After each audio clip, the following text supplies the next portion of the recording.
বন্ধু, আমি একটি কথাই বলতে চাই, স্বাধীনতার আজকে 53 বছর আমাদের দেশ স্বাধীন হয়েছে। আমরা 53 বছরের রাজনীতিতে বাংলাদেশের গুণগত কোনো পরিবর্তন দেখতে পারি নাই। তবে এখন সময় এসেছে, আমাদের দেশ এমন একটি অবস্থার মধ্যে আজকে আমরা অতিবাহিত করতেছি,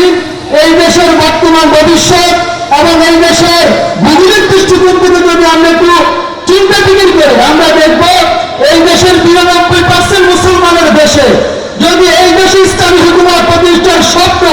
আমরা যদি লালন না করতে পারি, আর কোন দেশে আমরা লালন করব? সম্মানিত হাজিরিন, আপনাদের প্রতি বিনীতভাবে অনুরোধ থাকবে, ইসলামী আন্দোলন বাংলাদেশ এমন একটি সংগঠন, এই দেশে আওয়ামী লীগ যেরকম তৃণমূল থেকে রাজনীতি করছে, এই দেশে বিএনপি যেরকম তৃণমূল থেকে রাজনীতি করেছে,